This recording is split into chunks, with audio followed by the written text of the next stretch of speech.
Chers téléspectateurs, c'est un réel plaisir pour nous de vous retrouver à notre émission de l'école du sabbat. Le thème principal de notre étude, c'est les missionnaires bibliques. Depuis la chute de l'humanité, Dieu s'est toujours choisi des hommes fidèles pour accomplir ses desseins, voire propager la nouvelle du salut à ceux qui sont perdus. Aujourd'hui, nous verrons parmi ces missionnaires bibliques l'homme Abraham, décrit comme le premier missionnaire. Dieu l'appelle à quitter sa famille et à aller révéler le vrai Dieu à d'autres peuples. Nous vous souhaitons une bonne étude avec nos invités que j'aurai l'honneur de vous présenter. Nous avons à ma gauche Ibrahima Ba, Fréjuste, Kamounou René, Éléonore et Éloge. Soyez les bienvenus à notre émission. Nous espérons que vous avez passé des bons moments avec notre Dieu et que par votre présence, nous serons enrichis dans notre entretien. Mais avant, nous allons inviter la présence de Dieu pour nous conduire au cours de cette étude. Prions ensemble. Notre Dieu, nous voulons te dire merci. Tu nous as gardés et tu nous as ramenés encore pour partager ta sainte parole. Viens toi-même, instruis-nous, dirige-nous et qu'à la fin, ton nom seul soit édifié. Au nom de notre Seigneur Jésus-Christ, nous t'avons prié. Amen. Les missionnaires bibliques. Et aujourd'hui, nous verrons Abraham perçu comme premier missionnaire. Nous allons essayer de définir quelques thèmes pour mieux comprendre notre leçon. Mission, qu'est-ce que ça veut dire? Le mot mission. Oui, Fréjuste? Mission, c'est une tâche qu'on vous confie dans un lieu précis que vous devez accomplir et ensuite faire un rapport. Quand on vous envoie en mission, on vous assigne une tâche que vous allez aller accomplir dans un endroit précis. Quand vous finissez, vous revenez et vous faites le rapport. Donc si aujourd'hui on m'appelle missionnaire, je dois aller accomplir une tâche précise quelque part et revenir faire un rapport. Donc mission veut dire envoyer pour accomplir une tâche. Mais nous, on est envoyé pour accomplir quelle tâche? Lorsque nous lisons Matthieu 28, versets 18 à 20, aller par tout le monde entier prêcher la bonne nouvelle. Et aujourd'hui, on nous parle de Abraham comme le premier missionnaire. Pourquoi pensez-vous qu'Abraham est un missionnaire, voire premier missionnaire? Oui, Fréjuste? Parce qu'Abraham a été décrit ici comme le premier missionnaire. Il sera décrit comme le premier missionnaire parce qu'il est celui que nous connaissons dans la Bible, appelé comme le père de la foi. Est-ce que c'est celui qui est forcément le premier à avoir eu la foi? Mais il a été décrit comme celui qui a été le père de la foi parce que de lui, Dieu lui a donné une promesse que de lui serait une multitude de nations. Donc peut-être pas lui le premier qui serait envoyé. D'autres personnes écouteraient la parole de Dieu et se donneraient. Et à partir de lui, nous aurons plusieurs personnes avec nous ayant écouté la parole de Dieu. Ok, merci. Quelqu'un d'autre? Oui, Éloge? Bon, je vais lire dans Genèse 12, verset 1 à 3. L'Éternel dit à Abraham, « Va-t'en de ton pays, de ta patrie, de la maison de ton père, dans le pays que je te montrerai. Je ferai de toi une grande nation, je te bénirai, je rendrai ton nom grand, et tu seras une source de bénédiction. Je bénirai ceux qui te béniront, et je maudirai ceux qui te maudiront. Et toutes les familles de la terre seront bénies en toi. » Voilà, donc que devons-nous comprendre par ce verset que tu viens de nous lire? Et oui, Éléonore? Nous voyons à travers ce verset que Abraham a été le premier à qui Dieu a dit « quitte ton pays et va ». Et c'est ça la définition de la mission. Partir de l'endroit où nous sommes initialement, rejoindre un autre endroit, aller accomplir une mission sur un temps bien précis, ensuite revenir et comme l'ami Fréjus a dit, faire le rapport. Ok, donc si on a bien compris le verset lu par Éloge, Dieu l'appelle à quitter et à partir. Partir pour faire quoi? Oui, Ibrahima. Oui, je voulais dire que Abraham a fait preuve d'une grande foi. Parce que quitter là où il était, son environnement, sa famille, et aller dans une destination inconnue. Il ne savait pas réellement ce à quoi il allait être confronté, là où il allait. Dieu lui a simplement dit, lève-toi et va. dans la destination que mon Dieu, je te donnerai. C'est d'abord une preuve de foi. Et je comprends maintenant pourquoi il est appelé plus tard le père de la foi. Parce qu'il faut d'abord croire en quelque chose, croire en cette personne-là avant de pouvoir suivre. Je ne vais pas utiliser le thème, mais je peux dire qu'il a suivi un peu aveuglement, sans même savoir où il allait. Maintenant, il est parti pour quoi? Il est parti pour une mission bien spécifique. Tout à l'heure, notre ami a donné une définition de la mission qui est une charge qu'on donne à quelqu'un, mais aussi avec plein pouvoir. Parce que Dieu a envoyé Abraham, mais Dieu lui a donné aussi plein pouvoir. En le bénissant. En le bénissant. En disant, je maudirai quiconque te maudira. Tout à fait. Tout ça, c'est l'autorité. Voilà. Donc, quand Dieu envoie en mission, Dieu t'équipe de tout ce dont tu as besoin. Mais la foi est indispensable parce que c'est l'inconnu. Il est vrai, même si tout ça t'accompagne, tu vas, mais tu ne sais pas c'est qui est là-bas et où tu vas. Mais la foi était indispensable. Quelqu'un a quelque chose d'autre à ajouter concernant l'appel d'Abraham? J'ai quelque chose de très important à souligner. C'est que la famille où Abraham était une famille d'idolâtres. Oui. Et quand nous lisons la Bible, Abraham est de la descendance de Sem, qui est un homme qui croyait en Dieu, qui craignait Dieu. Mais la famille d'Abraham était une famille d'idolâtres, qui ne craignait pas Dieu. Mais Abraham craignait Dieu, ce qui faisait de lui une personne spéciale. Voilà pourquoi Dieu a mis en lui la confiance et lui a assigné cette tâche pour qu'il soit son missionnaire. Et que son intégrité, sa fidélité. Donc pour dire que pour être missionnaire de Dieu, il faut se détacher. Il faut se défaire.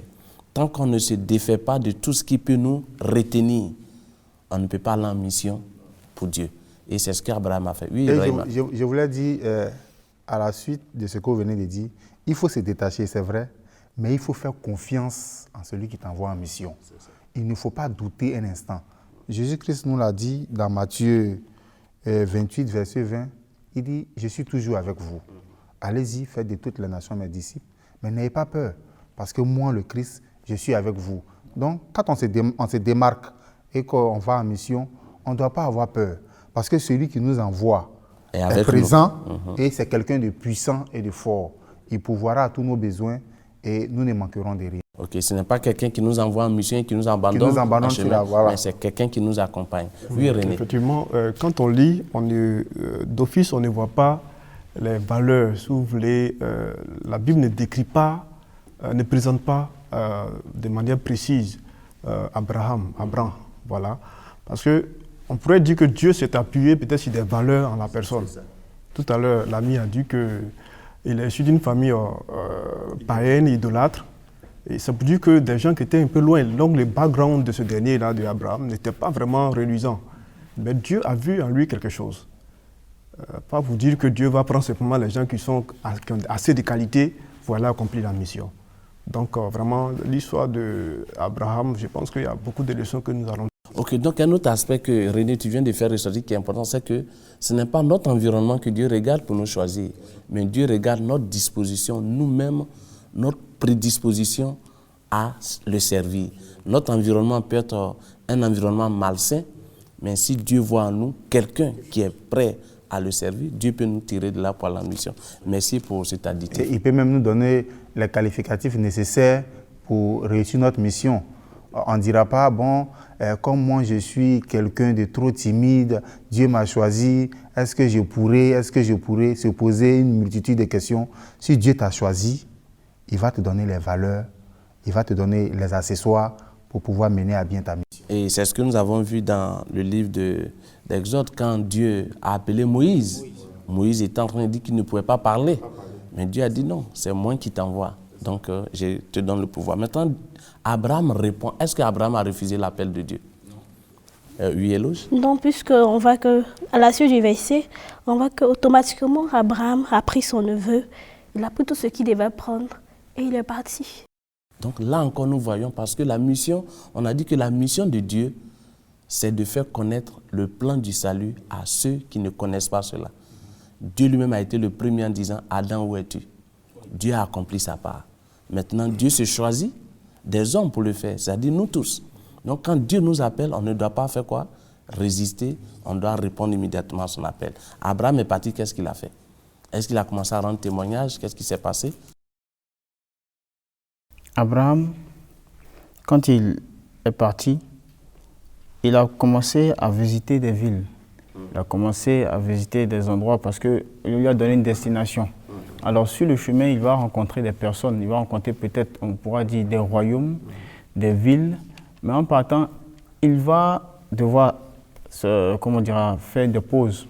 Alors dans ces endroits-là, il va devoir témoigner de ce que Dieu fait pour lui et partir et avoir aussi des expériences en ce moment-là. Voilà. Puisque nous sommes à une émission chrétienne, c'est la Bible que nous utilisons. Je pense qu'il est important que nous parcourions quelques passages bibliques pour montrer réellement que Abraham s'est séparé, Abraham aussi a rendu témoignage. Oui, Éléonore. Ok, nous allons voir que lorsqu'Abraham est parti de Canaan, il a eu un séjour en Égypte. Ensuite, je vais lire Genèse 13 à partir du verset 1 pour que nous puissions voir un peu. Abraham remonta d'Égypte vers le midi, lui, sa femme et tout ce qui lui appartenait, et Lot avec lui. Abraham était très riche en troupeaux, en argent et en or.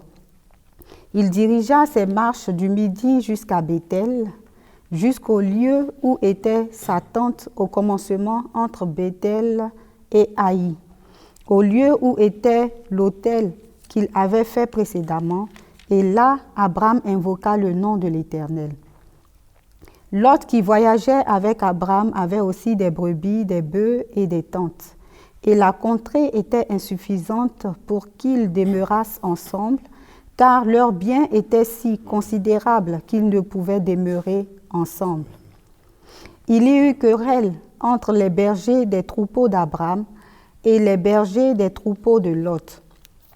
Les Cananéens et les Phéréziens habitaient alors dans le pays.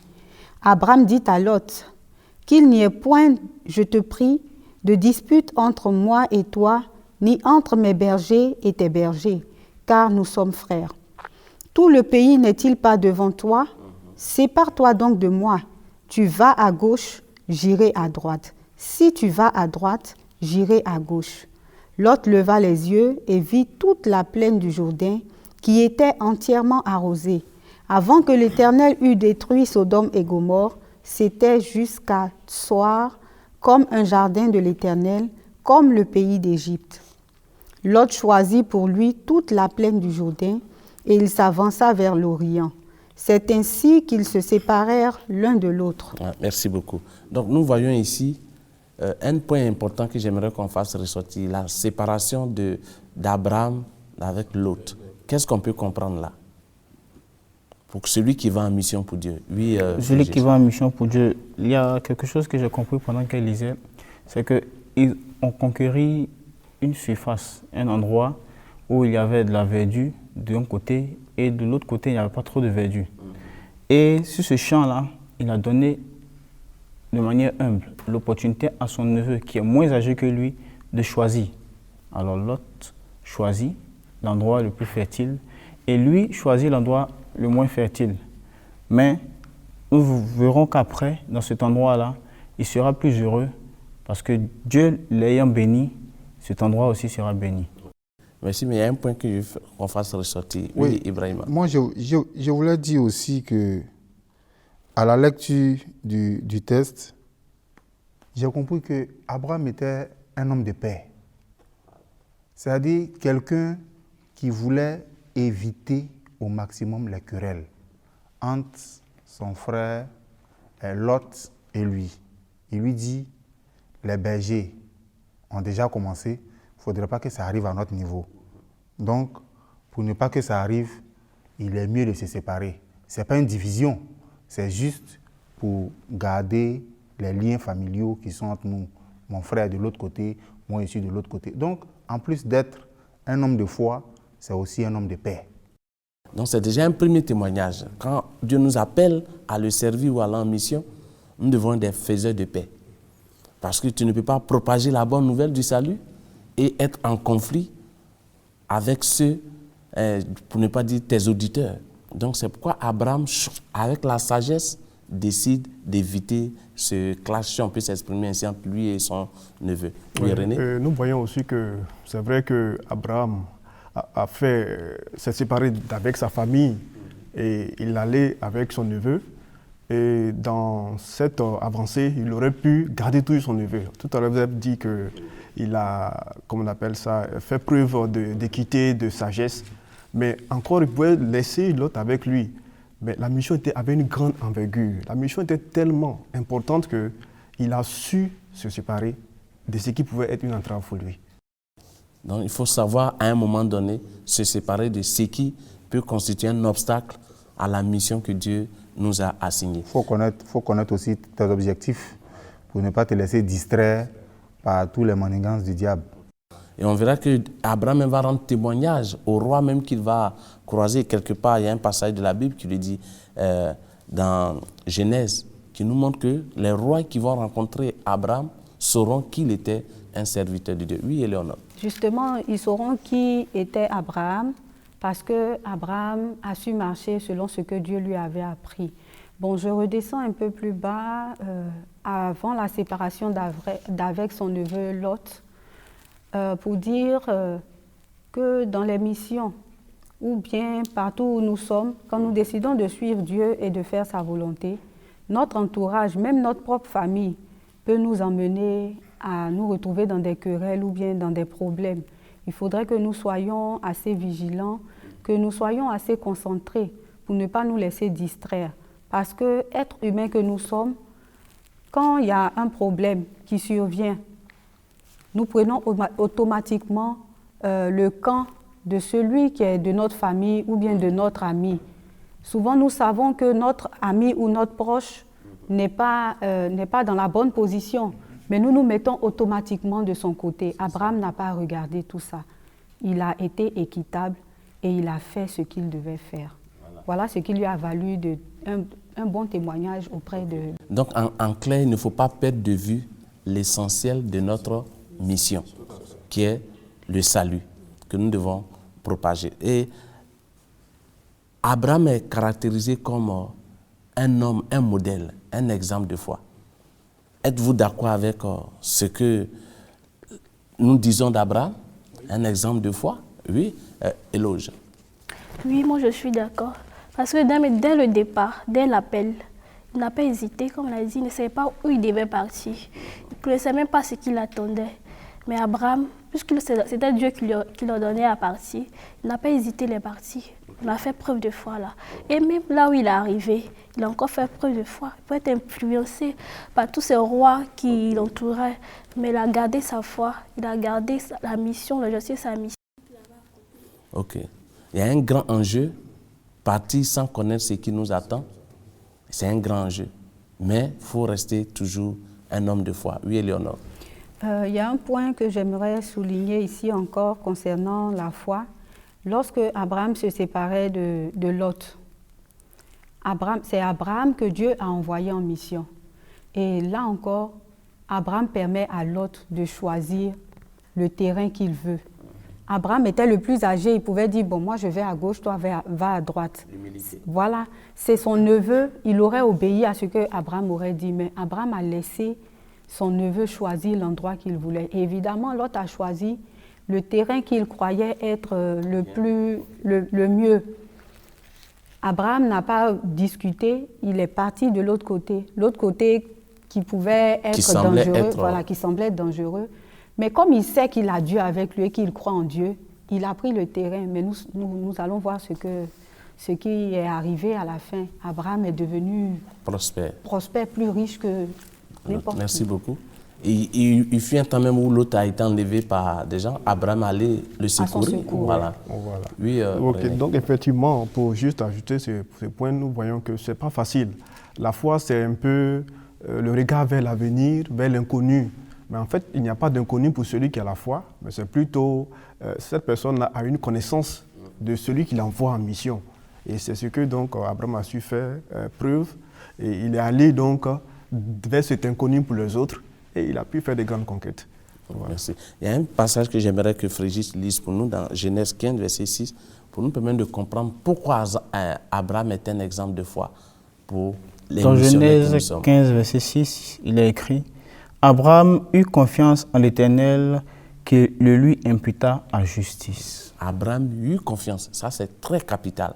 Donc, pour dire que nous devons avoir confiance en celui qui nous envoie. Sans la confiance, nous ne pourrons jamais accomplir la mission que Dieu nous a assignée. Oui, Ibrahima? Je voulais dire que Abraham avait plusieurs raisons pour refuser même la mission.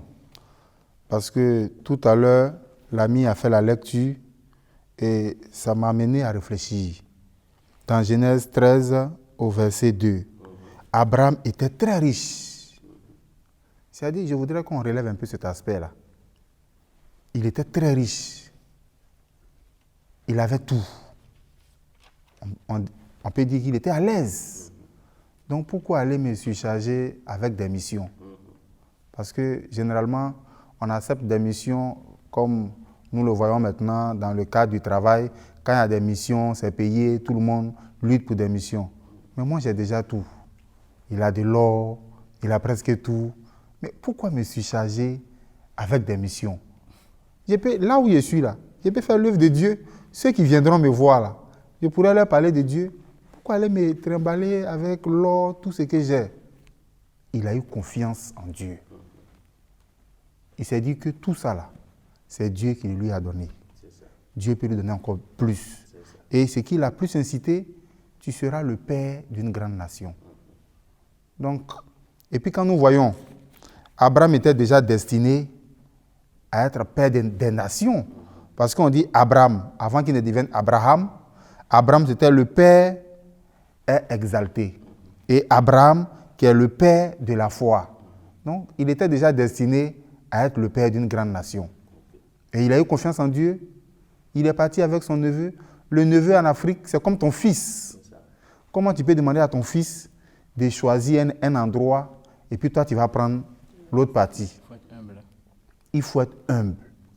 Il y a eu aussi l'humilité, la foi, l'obéissance, mais surtout l'humilité. Ok. Donc nous voyons Abraham déjà, on n'est pas à la fin de notre étude, mais on peut déjà voir que dans Abraham, comme premier missionnaire, il y a d'abord celui qui est prédisposé, qui est disposé. Il y a celui qui a la foi. Et il y a celui qui est humble et qui est disposé à aller de l'avant. Mais en allant en mission, est-ce qu'Abraham a abandonné sa famille par rapport au message qu'il a reçu? Oui, Éléonore. Bon, avant de répondre à cette question, on a vu un peu Abraham disposé, Abraham humble. Et j'aimerais ajouter aussi Abraham qui ne s'attache pas à ses richesses. C'est ça.